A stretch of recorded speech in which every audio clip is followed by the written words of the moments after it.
Thank you so very much. We feel very honored to be in Cape Town. We tried to come last year and things just didn't work out, but this time they just worked out. And they're saying this was a moment that was meant to be. We're very happy to be here. We've been received very well, except for the cold. We're trying to cope with that, because where we come from, it's very hot. So when you came down, you're like, are we in Europe or Africa? But we are trying to understand. This is one of the main reasons why we can plan about other things, other places in Africa, and their temperatures. So the performance you're about to watch is called Africa's Hope. Africa's Hope was born 10 years after the Rwandan genocide. We were approached by the Ministry of Culture and Sports and the Genocide Memorial to create a piece in 2 weeks. It was the first time theatre was going to be used as a channel for memory, because what had been used for the last 10 years was just people to sit around the fire in the evening, remember the names of the people they lost and share testimonies, and that was it. But they said they wanted to do something different, something performative. And they came to us, and when we asked when do we perform this performance, they said on the 7th of April. 7th of April is a very key date in our history, because that's when the massacre of 1 million people started, the 7th of April, and ended in July for 100 days. And that was already a big task. As an artist, what do you do on the 7th of April? Then we asked them, where was this performance going to take place? They said in the soccer stadium. That was another blow. How many people are going to show up for this? They said 30,000 people. 2 weeks, the stadium, 30,000 people. Bam, that's already like a blackout for an artist. So we blacked out but came back to life again. We said, no, we have to do it. How do we do this? So we went into a venture of using more people in the stadium because it's about mass display. So we used 1,000 performers. But we didn't know what we were getting into, that this was not an extraordinary, this was not another story. It was just not another piece of theater. It was a story about our own story.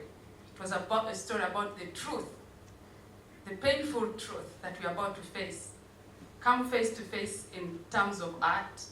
And I remember our working group was 200 people.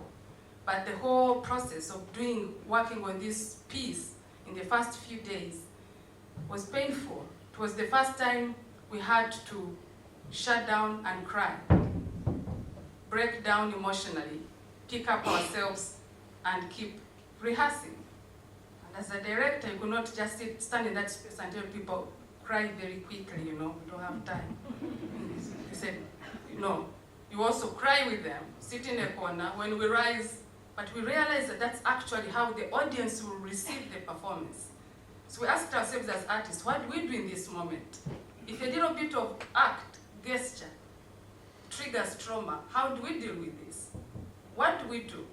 And we found that sometimes words failed us. So where words failed us, we looked for another language, and instead using our body and looking for another language. So if we can't sing or say these words, how do we communicate this moment? Because we're dealing with really horrific stories.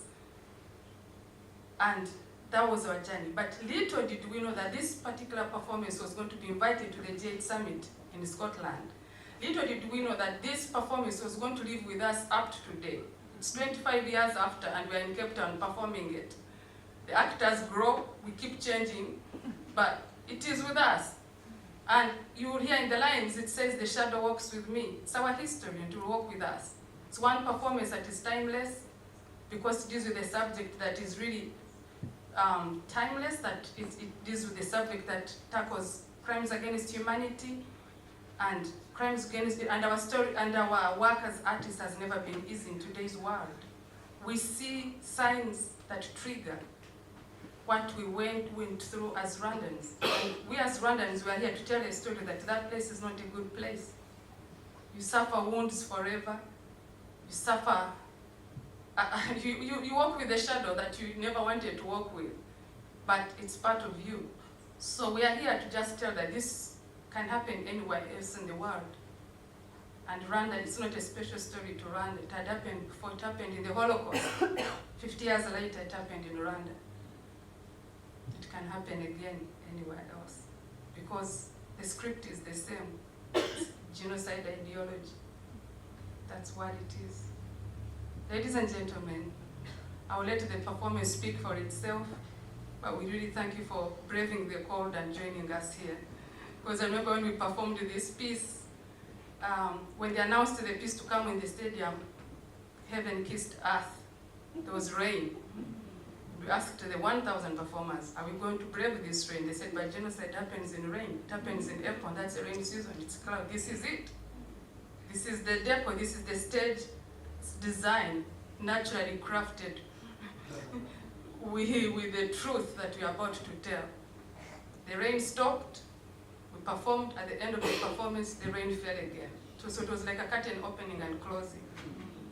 So when you come in the code, you're like, this is what it is. Genocide is not comfortable either. Welcome. Woo.